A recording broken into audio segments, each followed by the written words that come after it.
talk to you briefly today about a topic that is near and dear to my heart. It's something that I've actually been looking into and talking about and helping people with solutions since 2010. It's been a long time.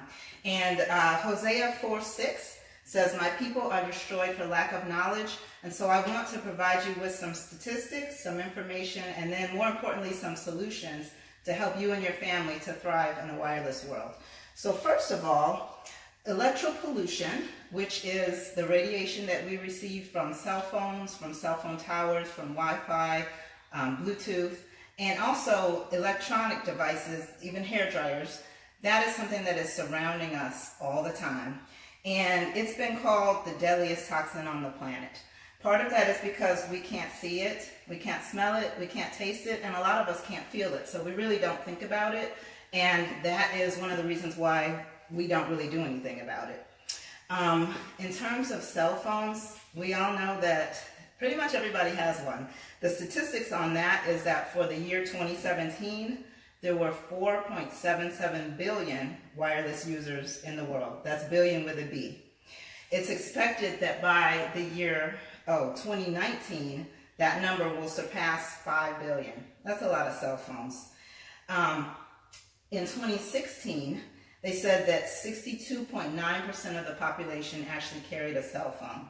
And all the way back in 2008, they said that teens actually had 80 to 90% usage. So 80 to 90% of teens owned a cell phone.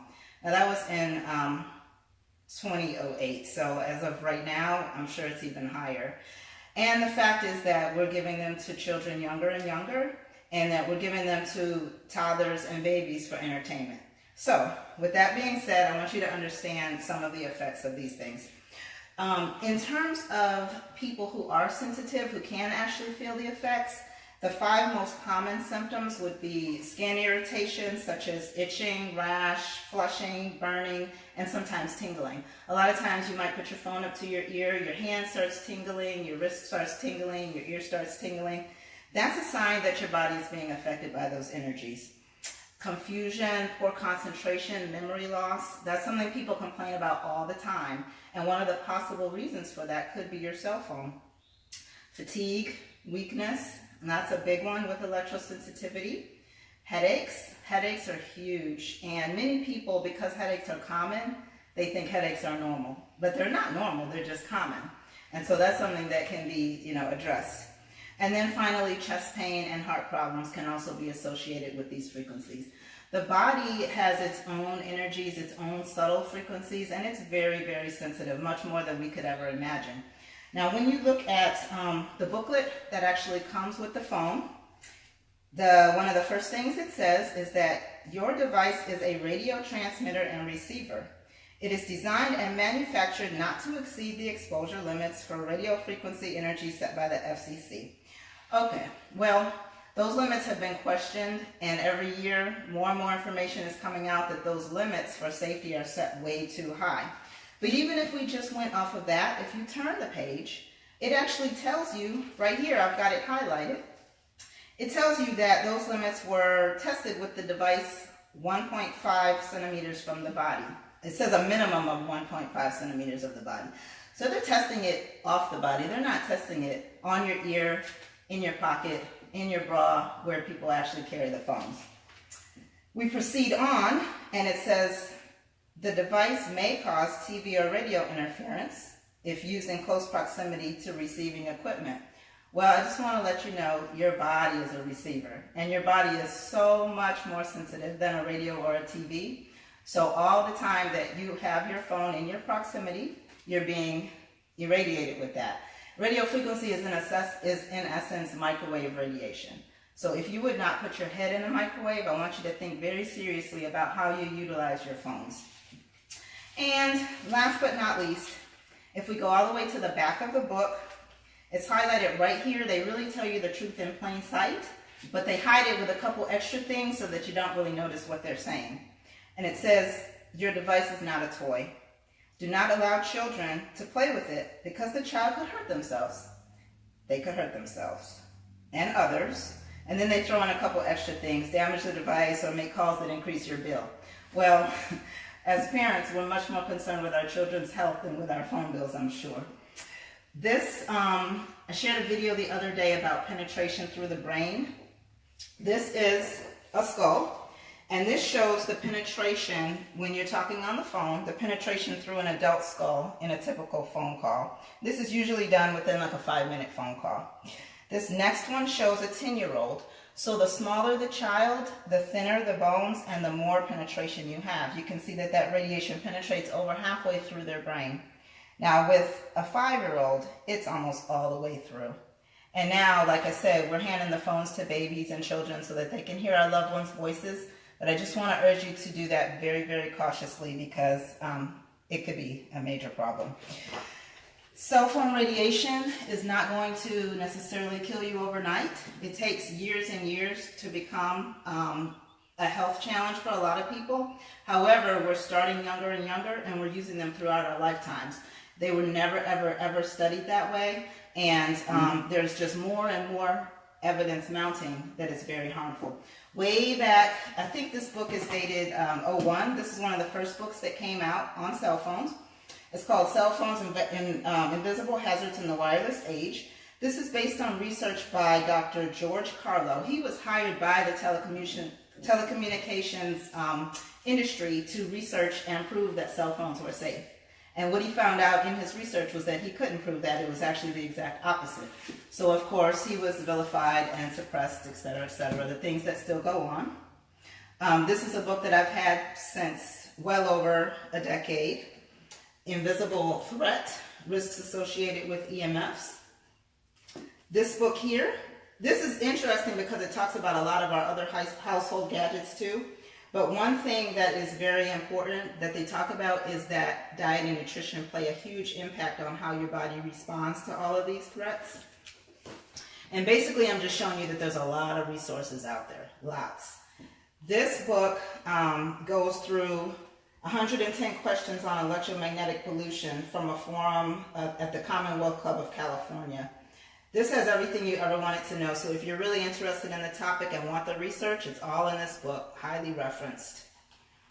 And then, last but not least in terms of this, a lot of times the industry will try to tell you that phones can't cause harm because they don't create heat, like a microwave creates heat. But the Bioinitiative report clearly shows that there are biological effects on the body that have nothing to do with heat. It changes the way your cell membranes function. It creates a hardness in the cell membrane so that your cells can't release their toxins and uptake the nutrients and the hydration. It changes the way the blood-brain barrier works so that your brain is more susceptible to toxins. And this booklet right here is actually a compilation of several studies linking cell phones to autism and problems with children, behavioral problems, ADHD, etc. So that's why it's so important, and I wanted to get this information out to you. Let me show you some of the things that I recommend in terms of mitigation. First of all, I'm going to go over to Wi-Fi because Wi-Fi is something that most people have in their homes.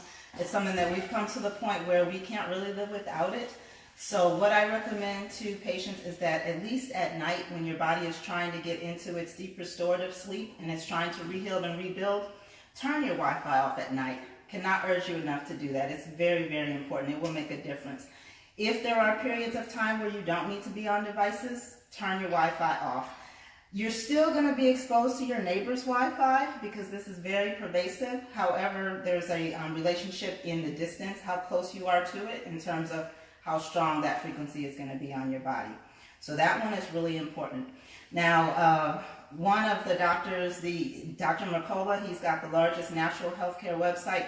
He tells people to go a step further and actually go to your circuit breaker box and turn the electricity to your bedroom off at night. So that's one of the things that he's really going to be touting in his new book that's coming out on the subject of EMFs. Another thing is that you want to keep your cell phone and any electronics as far away from your body as possible. You do not want to carry them in your pocket. You do not want to carry them in your bra. That tissue is really, really sensitive. It's highly vascular. It's got a lot of hydration, so it acts as an antenna. It will, create a harsher effect. So you want to be careful about keeping your phone off your body. Men, please don't keep your phone in your pocket.